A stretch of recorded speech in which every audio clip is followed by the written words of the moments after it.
السلام علیکم ورحمۃ اللہ وبرکاتہ۔ بسم اللہ والحمد للہ والصلاۃ والسلام علی رسول اللہ، اما بعد، اعوذ باللہ من الشیطان الرجیم، بسم اللہ الرحمن الرحیم۔ وما خلقت الجن والانس الا لیعبدون۔ آج کے اس زوم پروگرام میں موجود قابل احترام ہماری مسلمان ماں اور بہنوں، بچیوں اور دیگر شاہدین کرام، اعلان کے ذریعہ آپ لوگوں کو یہ خبر مل چکی ہے کہ آج کے اس زوم پروگرام کے درس کا عنوان ہے زندگی کا اہم مقصد، اور انشاءاللہ العزیز اللہ رب العالمین کی توفیق اور مدد مانگتے ہوئے اب مسلسل عقیدے کے تعلق سے چند بنیادی باتیں بتلانے کی کوشش کروں گا، کیونکہ ایک مسلمان مرد اور عورت پر یہ بات واجب اور فرض ہے کہ وہ عقیدے کی صحیح تعلیم حاصل کرے، تاکہ اس کے عقیدے میں کسی طرح کی کمی نہ ہو، اور عقیدے کی اہمیت اس سے کہیں زیادہ ہے جس طرح ریڑھ کی ہڈی کی اہمیت جسم کے اندر ہے۔ اور مسلم سماج کے اندر خرافات، شرکیہ اقوال اور عقائد پھیلنے کے وجوہات میں سے ایک اہم ترین وجہ یہ بھی ہے کہ مسلمان عورتوں کے اندر، مسلمان مردوں کے اندر عقیدے کی بنیادی جانکاری اور عقیدے کے بنیادی اور اہم مسائل کا علم کم ہے یا نہیں ہے۔ اور جب عقیدے کا ٹھوس علم کسی کے پاس نہیں رہے گا تو اس کو دجال اور مکار لوگ گمراہ کرنے میں کوتاہی نہیں کریں گے۔ ہمیں اور آپ کو یہ بات معلوم ہے کہ اللہ تعالی نے جب عالم ارواح کے اندر قیامت تک پیدا ہونے والے سارے انس و جن کی روحوں کو پیدا فرمایا تو ایک ایگریمنٹ اور وعدہ اور اتفاق لیا، وہ یہ کہ روحوں کو مخاطب کر کے اللہ تعالی نے پوچھا الست بربکم، کیا میں تم لوگوں کا رب، پیدا کرنے والا، پالنے والا نہیں ہوں؟ تو ساری روحوں نے، قیامت تک جتنی روحیں پیدا ہوں گی، ساری روحوں نے یہ وعدہ کیا اللہ تعالیٰ سے اور اقرار کیا بلا، کیوں نہیں، اے میرے رب تو ہمارا رب ہے۔ تو رب کی ربوبیت اور الوہیت کا اقرار سارے لوگوں نے عالم ارواح میں کیا، لیکن جب دنیا کے اندر آئے تو جس سماج میں، جس گھرانے میں، جس آب و ہوا میں انسان پیدا ہوا، اسی آب و ہوا سے اور اسی گھرانے کی ریت اور رواج سے متاثر ہو کر اسی کا ہو کر کے رہ گیا۔ اور میری ماں اور بہنوں اور دیگر سامعین کرام، ہمارے اوپر سب سے پہلا جو واجب ہے، سب سے پہلا فرض جو ہے، وہ ہم یہ جانیں کہ بندوں کے اوپر سب سے پہلا واجب کیا ہے۔ آپ کے اوپر، ہمارے اوپر وہ کون سی چیز ہے جو سب سے پہلے واجب ہے؟ یہ ایک سوال ہے. ہمارے اوپر سب سے پہلا واجب کیا ہے؟ اس کا جواب یہ ہے کہ ہمارے اوپر یہ عقیدے سے متعلق ہے. سب سے پہلا فرض اور سب سے پہلا واجب ہے یہ ہے کہ ہم صرف اور صرف اکیلے اللہ تعالی کی عبادت کو بجا لائیں. یہ ہمارے اوپر سب سے پہلا واجب ہے، ہر چیز سے پہلے، کہ ہم سارے بندے، سارے انسان اور جنات اللہ تعالی ہی کی عبادت کریں، اللہ تعالی ہی کی بندگی کریں اور اللہ کی عبادت اور بندگی کو بجا لائیں. کیوں یہی سب سے پہلا واجب ہے؟ اس لیے کہ اللہ تعالی نے انسانوں کے پیدا کرنے کا مقصد سورہ ذاریات کے اندر بیان کر دیا ہے. آپ سے اگر پوچھا جائے کہ آپ کو اللہ تعالی نے کس مقصد کی خاطر پیدا کیا ہے، تو آپ کا جواب کیا ہوگا اس سوال کا؟ کہ اللہ تعالی نے ہمیں صرف اکیلے اپنی ہی عبادت کے لیے پیدا کیا ہے.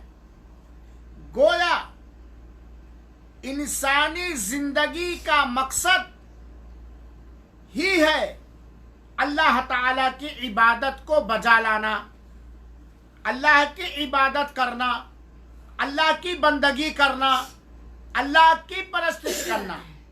یہاں دو بات ثابت ہوتی ہے.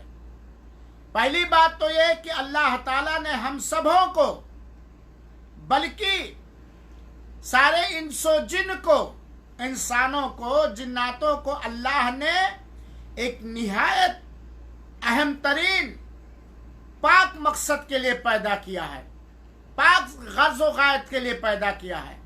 اور وہ مقصد کیا ہے؟ انسانوں کے تخلیق کا، پیدا کرنے کا مقصد کیا ہے؟ کہ سارے کے سارے انسان صرف اور صرف اکیلے اللہ تعالی ہی کی عبادت کریں. دوسری بات، بندہ پیدا کیا گیا ہے اس لیے نہیں کہ جو چاہے کرے، بلکہ بندہ پیدا کیا گیا اللہ کی عبادت کے لیے، اللہ تعالی کی عبادت کے لیے. اور اللہ تعالی نے اپنے سارے بندوں سے اس غرض و غایت اور اس عہد کا وعدہ بھی لیا ہے. چنانچہ اللہ تعالی نے بندوں کو اپنی عبادت کے لیے پیدا کیا اور بندوں کو عبادت کا طور طریقہ سکھانے کے لیے آسمانی کتابیں نازل فرمائیں، انبیاء اور رسولوں کو بھیجا، اور انبیاء اور رسولوں کی وارث ایسے علماء کرام کو پیدا کیا جو دنیا کے خوف و خطر سے بالکل آزاد ہو کر ہمیشہ اللہ تعالی ہی کی عبادت کی دعوت دیتے رہیں گے. اللہ تعالی نے سورہ ذاریات کے اندر بیان فرمایا، آیت نمبر 56 کے اندر اللہ تعالی نے فرمایا، کھول کے دیکھ لیجئے سورہ ذاریات. میری ماں، میری بہنوں، میرے نوجوانوں، میرے بزرگوں، میرے بچوں، آپ کو اللہ تعالی نے کس لیے پیدا کیا ہے؟ آپ کے اوپر سب سے پہلا واجب کیا ہے؟ سب سے پہلی ذمہ داری کیا ہے؟ اللہ تعالی نے سورہ ذاریات کی آیت نمبر 56 کے اندر جواب دیا ہے، وَمَا خَلَقْتُ الْجِنَّ وَالْإِنسَ إِلَّا لِيَعْبُدُونَ. ہم نے انسانوں کو، جناتوں کو صرف اس مقصد کے لیے پیدا کیا ہے کہ وہ میری ہی عبادت کریں، میری ہی عبادت کریں. یہاں ایک باریکی میں بتلانا چاہتا ہوں. بہت سارے لوگ کہہ دیتے اللہ نے عبادت کے لیے پیدا کیا. یہ بات نہیں ہے. اللہ نے اپنی عبادت کے لیے پیدا کیا ہے. अल्लाह ने हमें पैदा किया है अपनी ही इबादत के लिए, अपने किसी मखलूक की बंदगी, पूजा और परस्तिश करने के लिए नहीं पैदा किया है। किस लिए पैदा किया? कि सिर्फ बंदा अल्लाह ही की बंदगी करे, अल्लाह ही की इबादत करे।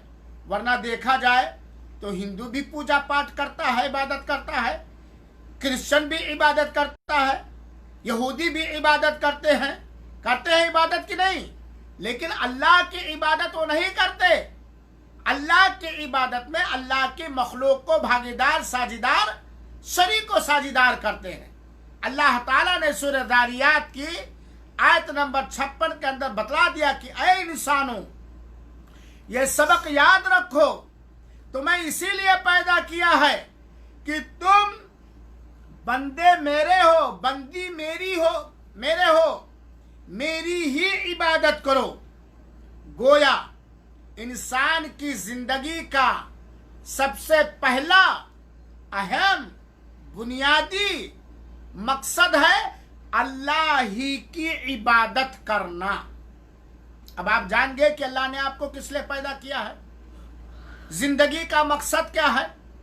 जिंदगी का मकसद सोना नहीं, जिंदगी का मकसद माल और धन कमाना नहीं, जिंदगी का मकसद नबियों की इबादत नहीं, वलियों की परस्तिश नहीं, पेड़ जिन पत्थर की इबादत नहीं, बल्कि इंसानों की जिंदगी का मकसद यह है कि सारे के सारे इंसान और सारे के सारे जिन्नात इबादत करें और खाली अल्लाह ही की इबादत करें।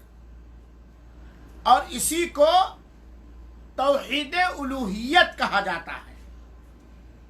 हमसे अगर पूछे कोई कि आपका रब कौन है, तो हम यही जवाब देंगे हमारा रब अल्लाह है। तो जब हमारा रब पालने वाला अल्लाह ही है, तो अल्लाह ही की इबादत होगी, किसी और की इबादत नहीं होगी। दूसरा सवाल ये पैदा होता है कि इबादत किसे कहते हैं। आज बहुत सारे मुसलमान यकीनन सिर्फ नमाज, रोज़ा, हज और ज़कात, सदका और खैरात ही को इबादत समझते हैं। इसके अलावा दूसरी चीज़ों को इबादत नहीं। जब अल्लाह ने हमें अपनी ही इबादत के लिए पैदा किया है, तो हमें यह भी जानना पड़ेगा और समझना पड़ेगा कि इबादत कहते किसे हैं, इबादत किसे कहते हैं। इसका जवाब देते हुए अल्लामा इब्न तैमिया रहमतुल्लाह ने बयान किया है कि लफ्ज़ इबादत, यह इबादत का जो लफ्ज़ है, ये बहुत ही वसी और कुशादा है और बहुत सारी चीज़ों को लफ्ज़ इबादत ये शामिल है। और इबादत कहते हैं हर उस काम को, चाहे वो काम ऊपर से हो या भीतर से हो, हर उस बात को, चाहे वो बात ऊपर से हो या अंदर से हो, हर उस हरकत को, हर उस चाल को, हर उस कौल को, हर उस ज़ाहिरी और पोशीदा कौल और अमल को जिससे अल्लाह राज़ी हो और अल्लाह को वो चीज़ पसंद हो, उसे इबादत कहा जाता है। हर वो बात, हर वो काम, हर वो चाल, हर वो सोच, हर वो इरादा, हर वो नीयत, चाहे वो देखने में आए या देखने में ना आए, चाहे कोई उसको देखे या आप उसको देखें या कोई उसको ना देखे, जाहिर हो या छिपा हुआ हो, जिससे अल्लाह राजी हो, जिससे अल्लाह खुश हो, जो काम, जो अमल, जो बात, जो हरकत अल्लाह ताला को पसंद हो, उसी को इबादत कहते हैं, उसी को इबादत करते हैं। चाहे वो जाहिर ऊपर से हो, दिख कर عمل میں نظر آئے اور چاہے وہ نظر نہ آئے. جیسے مثال کے طور پر ظاہری اور باطنی عبادت کی ہم مثال دے کر آپ لوگوں کو سمجھانا چاہتے ہیں. ظاہری عبادت جیسے نماز ہے، روزہ ہے، حج ہے، زکوٰۃ ہے، دعا ہے، بھلائی کا حکم دینا ہے، برائی سے روکنا ہے، آپس میں ایک دوسرے کی مدد کرنی ہے، وغیرہ وغیرہ. یہ ظاہری عبادت ہے. یہ جب آپ کرتے ہیں تو یہ نظر آتا ہے، دکھنے میں آتا ہے.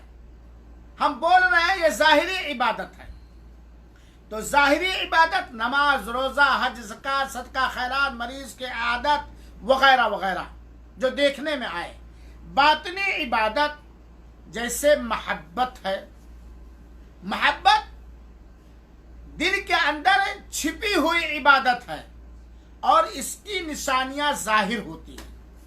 محبت ہے جیسے امید ہے، خوف ہے، توکل ہے، اللہ کا تقوی ہے، اللہ کا ڈر ہے، اللہ تعالیٰ سے رجوع کرنا ہے، اللہ تعالیٰ سے گڑ گڑانا ہے. یہ سب وہ عبادتیں ہیں جو دیکھنے میں نہیں آتی، وہ دل کے اندر ہو. جیسے آپ کتنا اللہ تعالیٰ سے ڈرتی ہیں، آپ رات میں چپکے چپکے اپنے بستر پہ کتنے دعائیں کرتی ہیں، آپ اللہ تعالیٰ سے اور اس کے حکم کے مطابق اس کے نیک عمل سے کتنی محبت کرتی ہیں، آپ اللہ تعالیٰ سے پر کتنا توکل اور کتنا بھروسہ کرتی ہیں. چونکہ عورتیں اس درس کے مخاطب زیادہ، اس لیے میں مؤنث سے استعمال ہوں. یہ سب باطنی چیز ہے، اندرونی چیز ہے، پوشیدہ چیز ہے. تو یہ ساری ظاہری اور ہر وہ ظاہری قول یا بات یا عمل اور ہر وہ باطنی قول یا عمل یا حرکت جس سے شرط ہے ہماری پسند کے حساب سے نہیں، ہماری منشا کے حساب سے نہیں، ہماری چاہت کے حساب سے، جس سے اللہ راضی ہو، جس سے اللہ خوش ہو، جسے اللہ تعالیٰ پسند کرے.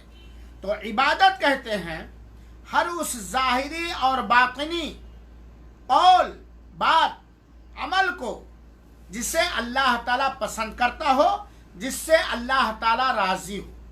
مثال کے طور پر آپ کو خبر ملی کہ کوئی بیمار ہے، آپ نے 2 رکعت نماز پڑھی. یہ 2 رکعت آپ کا نماز پڑھنا دکھنے میں آیا، لیکن آپ سجدے میں اللہ تعالی سے اس بیمار آدمی کی شفا کی دعائیں اخلاص کے ساتھ کر رہے ہیں. یہ باطنی عبادت ہے.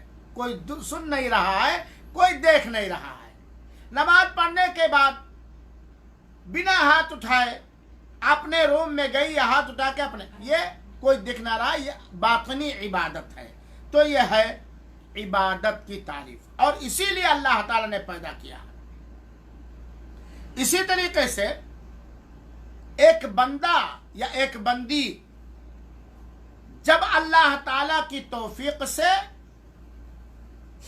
اللہ کی عبادت کرتا ہے یا کرتی ہے، تو وہ بندہ چاہتا ہے، وہ بندی چاہتی ہے کہ ہماری یہ عبادت دربار خداوندی میں، دربار الہی میں اللہ کے یہاں قبول ہو جائے، قبول ہو جائے. اس لیے یہ بھی ضروری ہے کہ جس طرح اللہ ہی کی عبادت کرنا ہمارے اوپر پہلا فرض ہے، اور جس طرح ہم جانیں کہ عبادت کیا کیا ہے، اسی طرح یہ بھی ضروری ہے کہ عبادت کے کیسے قبول ہوگی، عبادت کے قبول ہونے کی نشانیاں کیا کیا ہیں، یا عبادت کے قبول ہونے کی شرطیں کیا کیا ہیں. علماء کرام نے قرآن و حدیث کی روشنی میں عبادت کے قبول ہونے کی کچھ شرطیں بتلائی ہیں. اگر وہ شرط ہمارے اندر عبادت کی ادائیگی کے وقت یا عبادت کی ادائیگی کے بعد یا عبادت کی ادائیگی سے پہلے وہ شرطیں پائی گئی تب ہماری عبادت قبول ہوگی، ورنہ نہیں۔ اور یہیں پر ٹک کر اپنے سے اور آپ سب سے یہ کہنا چاہتا ہوں کہ جتنا عبادت کرنا مشکل نہیں ہے اتنا عبادت کی حفاظت کرنا مشکل ہے بگڑے سماج، بگڑے ماحول کے اندر۔ اس لیے ہم جانیں کہ عبادت کے قبول ہونے کی شرطیں کیا کیا ہیں۔ پہلی شرط کہ ہم ایمان والے ہوں، ہم توحید والے ہوں، ہم اسلام والے ہوں۔ اسلام، توحید، ایمان شریعت مطہرہ کے مطابق ہو، شرک نہ ہو اور کفر نہ ہو۔ اسی لیے علماء نے عبادت کے قبول ہونے کی دو بنیادی شرطیں بتلائی ہیں۔ نمبر 1، اخلاص۔ جو بھی آپ عبادت کر رہے ہیں، پہلی بات تو جان لیں کہ یہ عبادت ہے کہ نہیں، تاکہ آپ خرافات اور بدعات میں نہ چلی جائیں۔ اس کو عبادت کہنا، کیا اللہ اسے پسند کرتا ہے، اس سے راضی ہے، تب وہی عبادت کریں۔ ساتھ ہی ساتھ وہ عبادت کسی مخلوق سے کچھ امید کے لیے نہیں، کسی مخلوق کے احترام کے لیے نہیں، کسی مخلوق کی عزت کے لیے نہیں، کسی مخلوق کی قربت حاصل کرنے کے لیے نہیں، کسی مخلوق سے ڈر کر کے نہیں، سب کچھ اللہ تعالیٰ ہی کے لیے، اللہ تعالیٰ سے ڈرتے ہوئے، اللہ تعالیٰ پر بھروسہ کرتے ہوئے، اللہ تعالیٰ سے قبول کرنے کی امید کرتے ہوئے، سب اخلاص اوریجنل ہو اللہ تعالیٰ کے لیے۔ اللہ تعالیٰ نے فرمایا وَمَا أُمِرُوا إِلَّا لِيَعْبُدُوا اللَّهَ مُخْلِصِينَ لَهُ الدِّينَ۔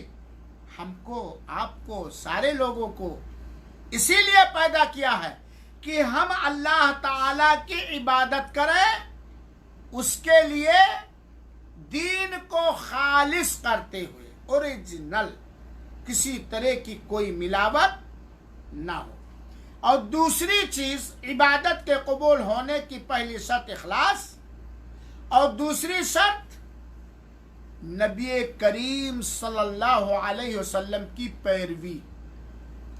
پیروی کا مطلب جیسا، جس جگہ، جب، جتنا، جس انداز کا اللہ کے رسول نے کیا ہے یا کرنے کا حکم دیا ہے، اتنا ہی کرنا اور ویسے ہی کرنا اور اسی جگہ پر کرنا اور اسی گنتی میں کرنا۔ مثال کے طور پر میں پیروی کی مثال دے رہا ہوں، نبی کریم صلی اللہ علیہ وسلم کی پیروی۔ وضو میں ہاتھ کو آپ کتنی بار دھو سکتے ہیں؟ کم سے کم 1 بار، زیادہ سے زیادہ 3 بار۔ یہ انگلی کے آخری کنارے سے لے کر کے 3 بار یہ کوہنی سمیت دھلنا۔ اب کوئی آدمی کہے کہ ذرا 1 کلو گڑ اور ڈال دو تاکہ میٹھا چاول اور میٹھا ہو جائے، 3 کے بجائے 4 بار دھلے۔ اللہ کے رسول نے کتنی بار کہا ہے؟ کم سے کم 1 بار کیا ہے اور زیادہ سے زیادہ 3 بار۔ اب کوئی 4 بار دھلے کہ اور ہی اچھا ہو جائے، جانتے ہوئے کہ اللہ کے رسول نے 3 ہی بار کیا ہے، وہ وضو اس کا ہوگا؟ اپنی طرف سے بڑھایا کہ نہیں بڑھایا؟ جانتے ہوئے کہ پورا ہاتھ دھلنا چاہیے کم سے کم 1 بار۔ اگر کوئی آدمی سٹ پھٹ مار کے جان بوجھ کر یہیں تک دھل لے، اس کا وضو ہوگا؟ نبی کی پیروی پائی گئی۔ دوسری مثال، ظہر میں 4 رکعت ہے، کوئی 3 پڑھ لے یا کوئی 5 پڑھے، دیکھنے میں بھائی بیمار ہے، کمزور ہے، 3 پڑھ لیا، کوئی بات نہیں، چل جائے گا۔ یا ارے یار اس نے تو 5ویں رکعت میں رکوع کیا، سجدہ کیا، قیام کیا، قعدہ کیا، یہ دعا پڑھا، یہ دعا پڑھا، کمی کیا ہے؟ اس میں نقصان کیا ہے؟ کیا وہ نماز ہوگی؟ نہیں۔ اتباع رسول۔ اور آج بہتیروں کے ہاں یہ بات پائی جاتی ہے کہ शिरक से बचते हैं, लेकिन नबी करीम सल्लल्लाहु अलैहि वसल्लम की सुन्नत पाक की पैरवी में या तो जानबूझकर लापरवाही और सुस्ती करते हैं या अनजाने में। इसलिए जानना जरूरी है।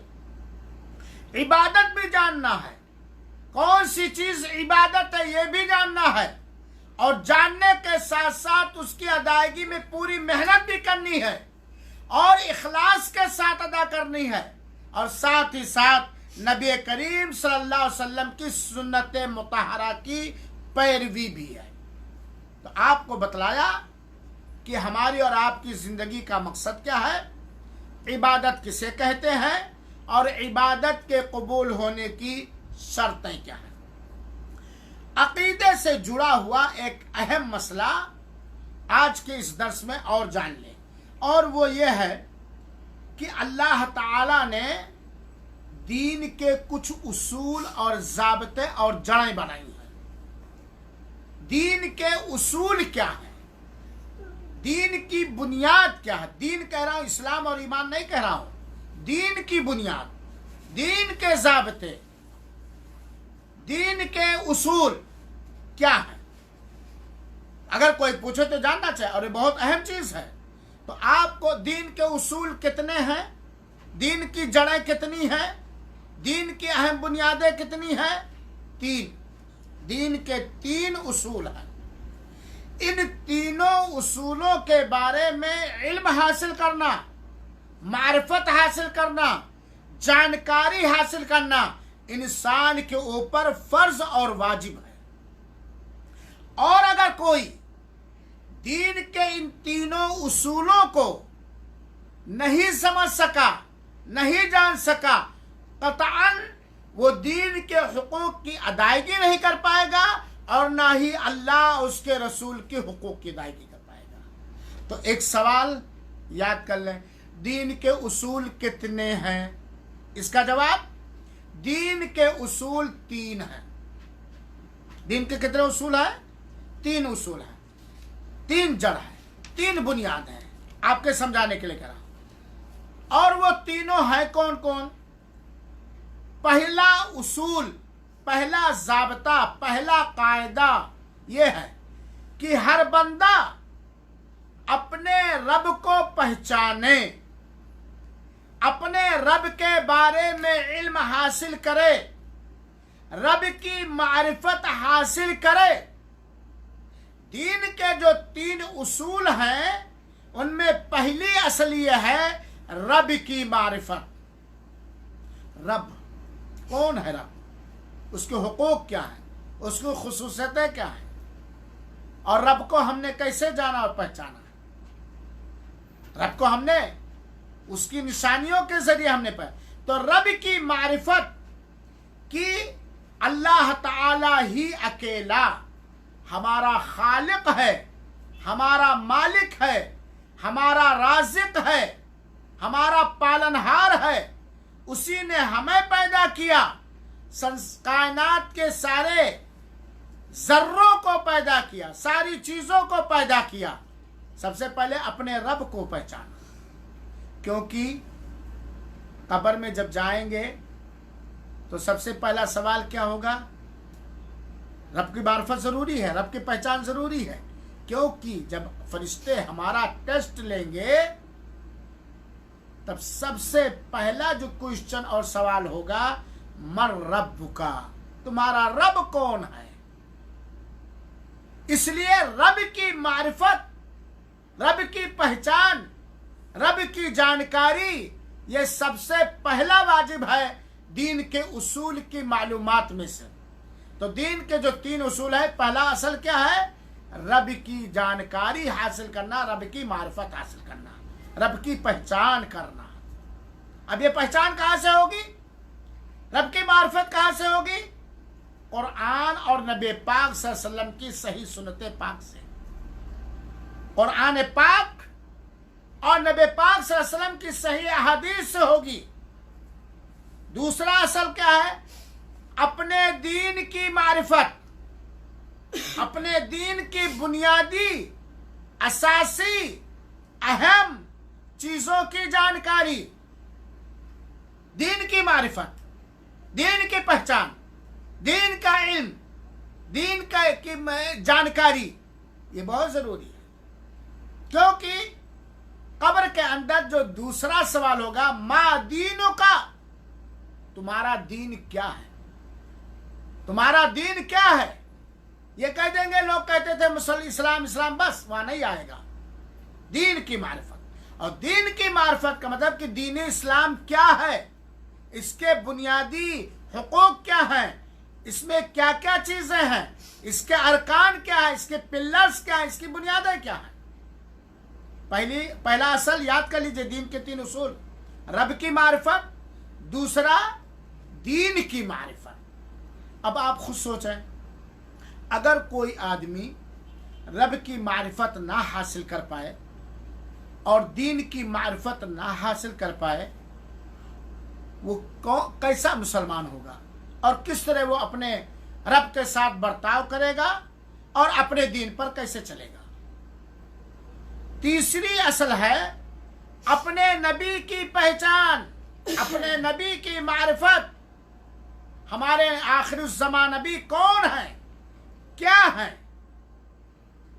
कब पैदा हुए, कहां पैदा हुए, मुख्तसर आपका नसबनामा क्या है, कब आपको नबी बनाया गया, कब आपको मेराज कराया गया, आप मक्का में कितने दिन थे, क्या कर रहे थे, आप मदीना में कितने दिन थे, क्या कर रहे थे, आप इंसान हैं कि नूरी मखलूक हैं, आप बशर हैं कि क्या हैं, आप आलिमुल गैब हैं या क्या हैं। नबी की मारिफत ये जरूरी है, क्योंकि कब्र के अंदर तीसरा जो सवाल होगा, मन नबी युका, तुम्हारे नबी कौन है। तो इसीलिए उलमाए किराम ने कहा है कि दीन के 3 उसूल जड़ हैं, दीन के 3 उसूल जड़, पिल्लर और खंभे हैं। नंबर 1 रब की मारिफत, नंबर 2 दीन की मारिफत, नंबर 3 नबी की मारिफत। ये तीनों का इल्म हासिल करना जरूरी है। अब मेरी माँ और बहनों और दिगर सामाईन किराम, आइए थोड़ी देर के लिए इकें, रुकें। अब्बू जान भी अपना इम्तिहान लें, अम्मी जान भी अपना इम्तिहान लें, दादा जान और दादी जान भी अपना इम्तिहान लें, और फिर अपने बच्चों का अपने ही गुमान से इम्तिहान लें कि रब की मारिफत हमें कितनी है, दीन की मारिफत हमें कितनी है, नबी की मारिफत हमें कितनी है। और नबी की मारिफत, बहुत सारे लोगों से पूछो तुम्हारे नबी का नाम क्या है, तो कह देंगे सल्लल्लाहु अलैहि वसल्लम। बहुत सारे लोगों से पूछिए, आप अभी बैठे बैठे कहिए तो मैं 10 मिनट रुक जाऊं, आप अपने बच्चों से, बगल में बैठे हुए बच्चों से पूछिए कि इस्लाम की बुनियाद कितनी चीजों पर है, कौन कौन, ईमान की बुनियाद कितनी चीजों पर कौन कौन।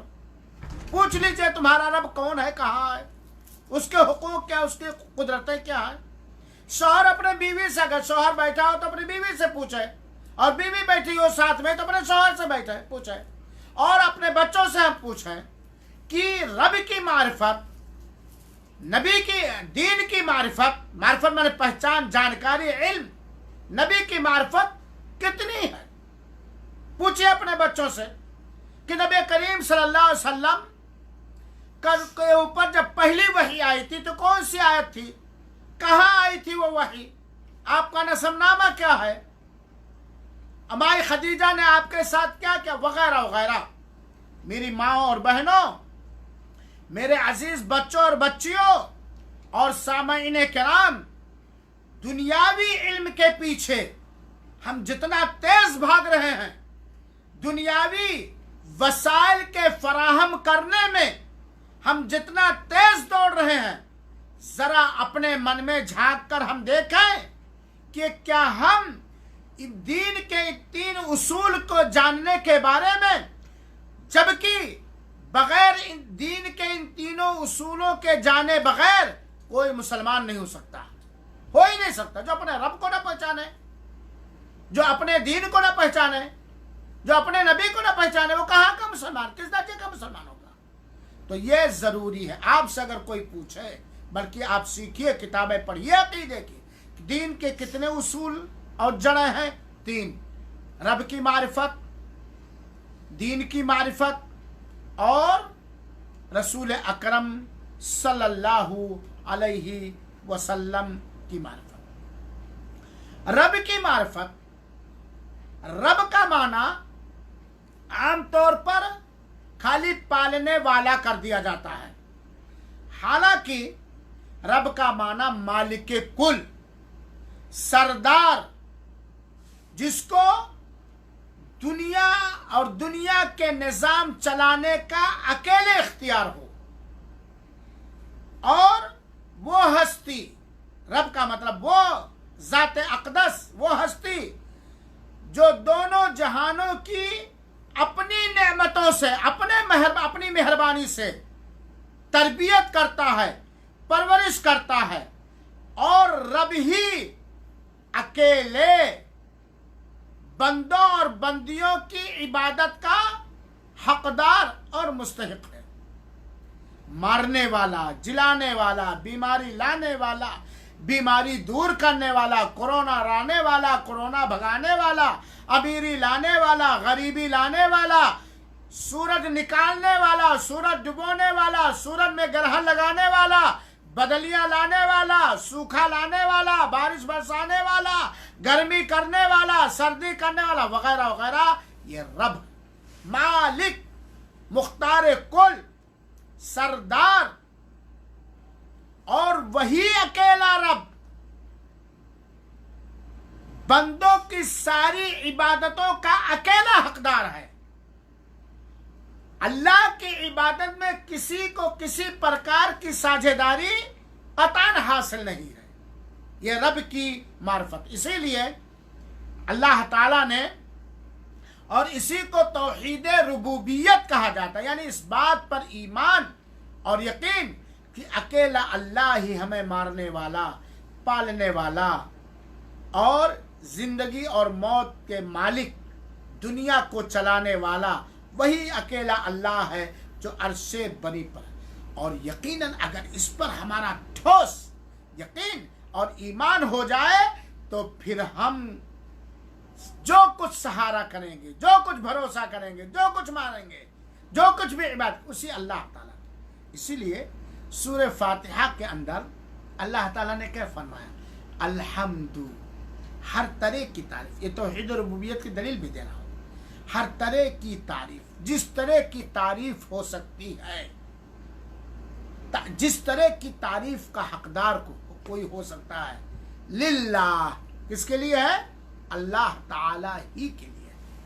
ہر طرح کی پرشنسا، ہر طرح کی بڑائی، ہر طرح کی تعظیم، ہر طرح کی کبریائی، ہر طرح کی عظمت، ہر طرح کی تعریف للہ، اللہ ہی کے لیے ہے.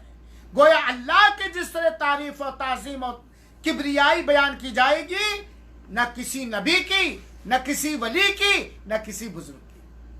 کون اللہ؟ رب العالمین، جو سارے دونوں جہانوں کو چلانے والا ہے، جو دونوں جہانوں کا مالک کل ہے، جو دونوں جہانوں کا اول اور آخر سردار ہے، جو دونوں جہانوں کا پالن ہار ہے.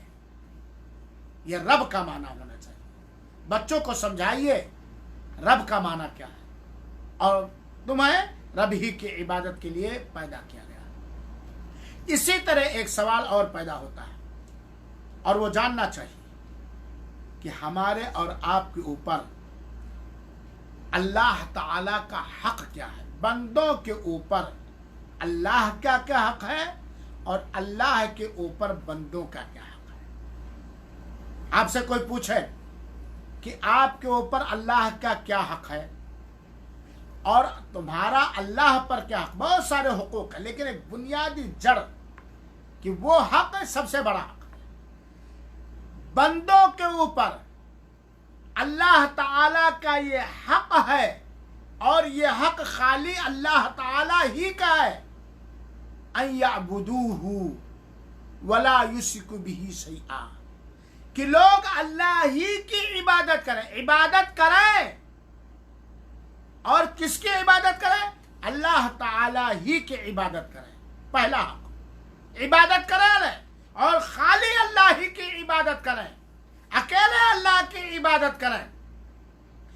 दूसरा, वला युश्रिकु बिही शैआ, अल्लाह ताला के का साझी कुछ भी ना बनाए। अल्लाह का शरीक, साझीदार, पार्टनर, भागीदार किसी को कुछ भी ना बनाए।